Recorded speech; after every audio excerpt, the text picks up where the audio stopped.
it's Marley from the Energy Boutique with your energy forecast for Sunday, October 17th. So the moon is going to be in Pisces pretty much all day. It is going to be going void, of course, early evening around 7:30, 8:30 p.m., depending on where it is that you're tuning in from, but will not be locking into Aryan energy till early Monday morning. So we have to understand that moving into Aryan energy, we go from Pisces energy, which is very emotional, very intuitive, very connected to everything, connected to nothing at the same time. Very much about imaginary land, very much about being overwhelmed with our physical realities because we would much rather live in la la land. We had a lot of insight, we had a lot of dreams and visions that we've been able to get a little bit more detailed. But basically, Pisces is the ending in order for us to begin again, which is the Aryan energy. When we move into the Aryan energy, we have to be prepared for the full moon taking place on Wednesday in Aries at a very late degree, which means that there's definitely going to be a full story completion by the time Thursday comes around. A huge releasing point, a huge emotion, a huge intensity that is going to create a reverberatory effect by major changes and transformations actually taking place. So here's the thing. This is the last day before Jupiter and Mercury go direct. Okay, so as we've kind of been discussing, anytime that there is a planet that was retrograde that is coming into a direct position, we get a little bit pressurized because this is the last energy to wrap up the life lessons that this planet being retrograde was trying to teach us. So let's talk about it for a second. Jupiter, of course, the planet of growth and expansion. He is a retrograde in Aquarius doing a number on our goals, our visions, our dreams, our path forward.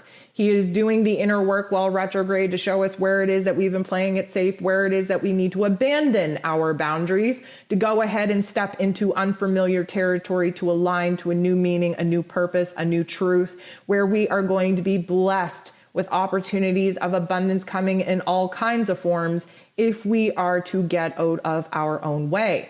Now, Mercury going direct means that our mental planes come back online, that we're able to communicate a lot clearly, a lot more confidently. We're able to start piecing together some of the misinformation that has taken place while Mercury was retrograde. But let me tell you, these two going direct within hours of one another, this is a huge opening of our mind. This is opening our minds and our perspectives in ways that we could never even imagine. Jupiter wants to put the magnifying glass on where it is that we've been kind of blocking our thoughts, blocking our ideas, and expanding our mindset and our future perspectives to just see a beautiful horizon of possibilities that we won't even imagine, that we couldn't even imagine seeing even 4 days ago. So we have to expect that this being the last day that these planets are retrograde, we're going to feel some intensity. We're going to feel some pressure. If you haven't listened to this week's ascension forecast, please go do so. It is going to reveal a lot of why it is that you're feeling, thinking the way that you currently are. Now, there's 10 different aspects taking place today, and 9 of them involve the moon. Here's the thing. The moon in Pisces still very much in the higher realms of our intellect. We're connecting to our intuition. We are connected to higher forms of intelligence. We are in la la land. We're dreamy. We would rather not deal with real life right now. But of course, we're being called to do so. The moon in Pisces is going to bump into Mars, who is in Libra. This is great because it really helps us define the actions that we need to take in our physical realms to get a little bit closer to the dreams, to the vision, to the goals that we are now being called to pursue. The sun, though, is going to square Pluto.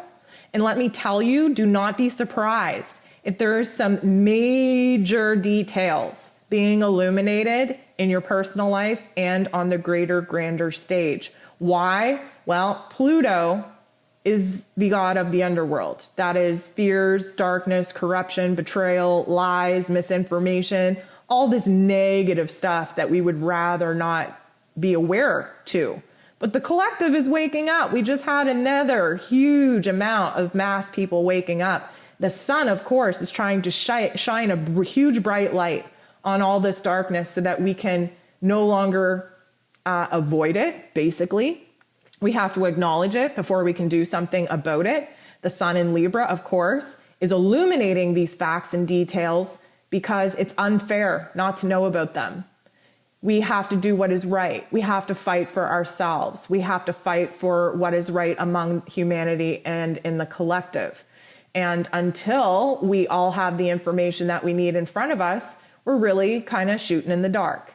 And so the sun bumping into Pluto in this way is really going to bring a lot of not so nice topics and themes, thoughts, emotions to the surface in order for the light to get at them so that we can acknowledge them, have an awareness about them, prepare to do something about them moving forward.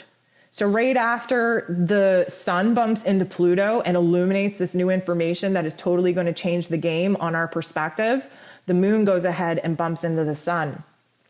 Now, the moon in Pisces is our intuition. And of course, the sun is our life force. It's where our attention and awareness is needed most.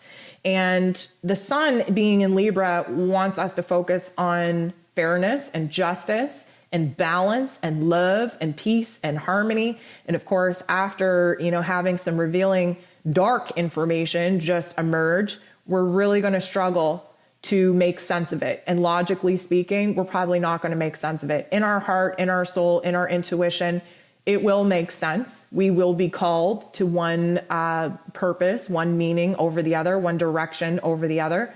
We will, from a higher intellect or spiritual standpoint, understand what's going on and why this has to happen for the greater, grander plan of New Earth.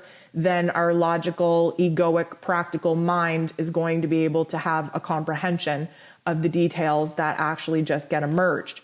Once the moon goes ahead and bumps into the true node again is our destiny point, trying to show us where it is that we need to be in the future. It's our soul path that we have to follow for meaning and purpose. It is going to change the game. I'm telling you, the details that are coming to light are going to change the game of your individual life and of the collective. And the moon bumping into the true node right now is almost like a download from the cosmos of information of foresight, information and details that our heart and soul, because we signed up for this and wrote the script before we got here, this is almost like a reminder of, hey, we're at this point. Hey, you reached this marker. Hey, you're ready for this next chapter.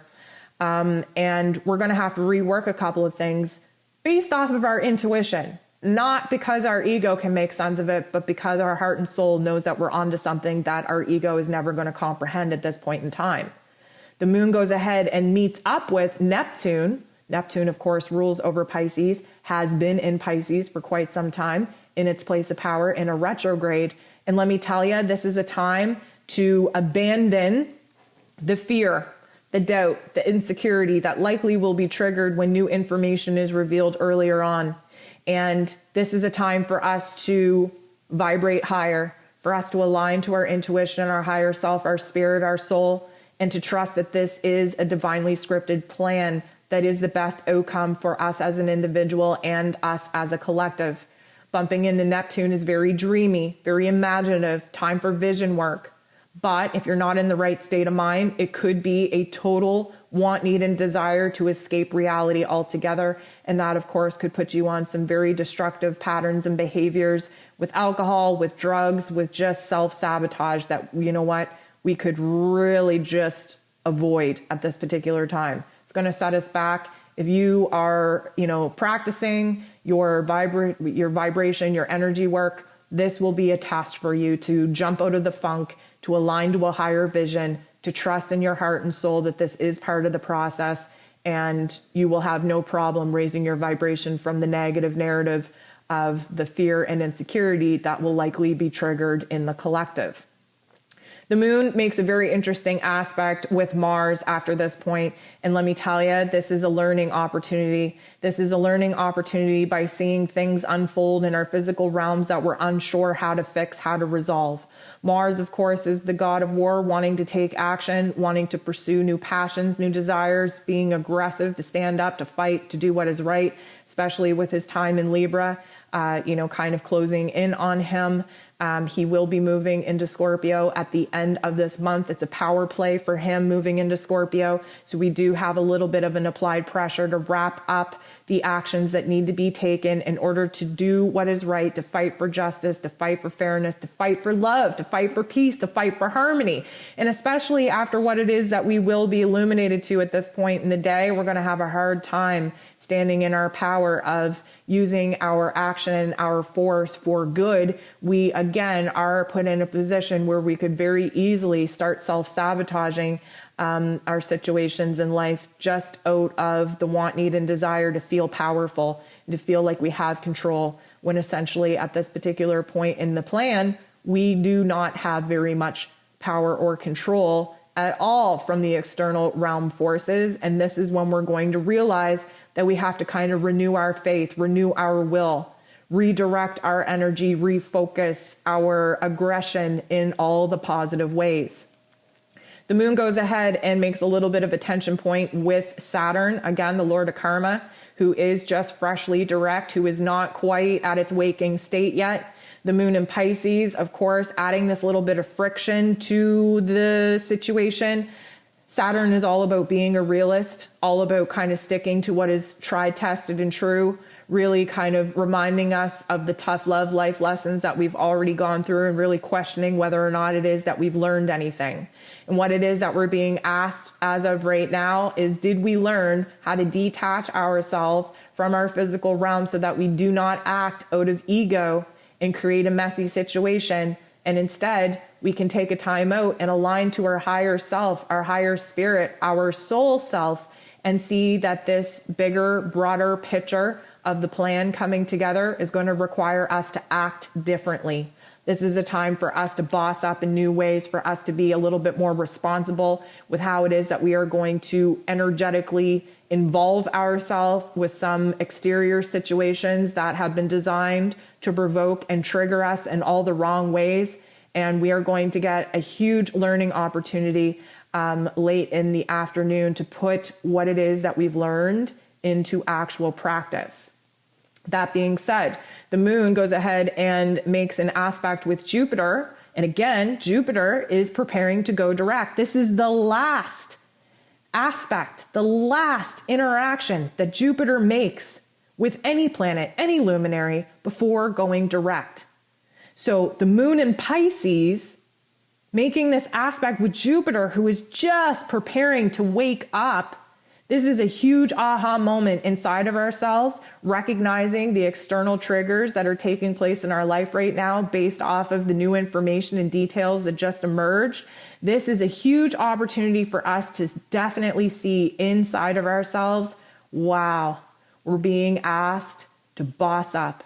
We're being asked to grow, to expand our heart space, our head space, our understanding, our spirit, our soul.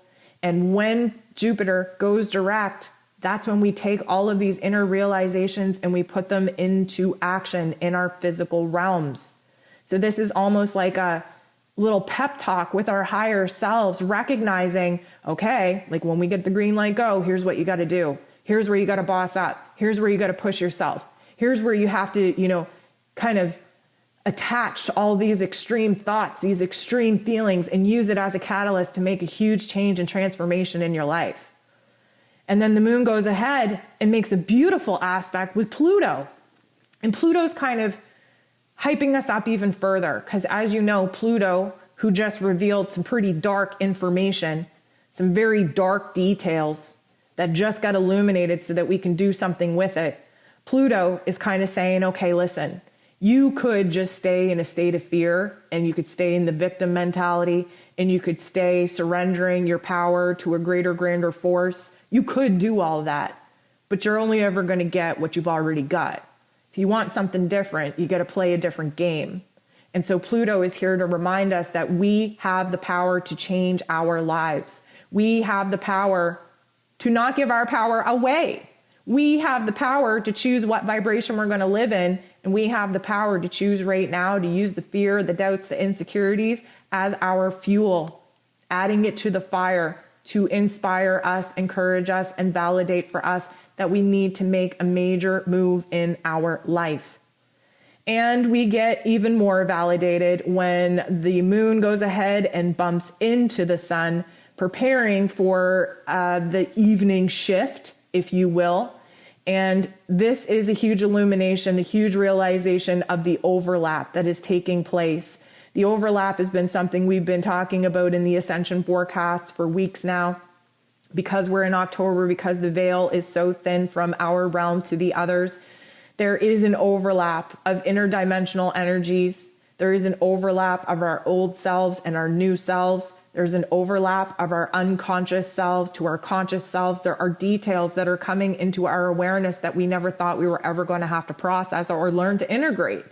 And so this particular energy is really a beautiful energy, although it does feel a little bit conflicting inside, because it illuminates for us where it is that we have to take one step forward towards foreign territory and one step forward in accepting the fact that we're being asked to rise to a challenge, to step up to the plate of change and transformation, and where it is that staying attached to old ideas, old behaviors, old emotions, old memories are preventing us from truly aligning with our soul's mission and with our soul's purpose.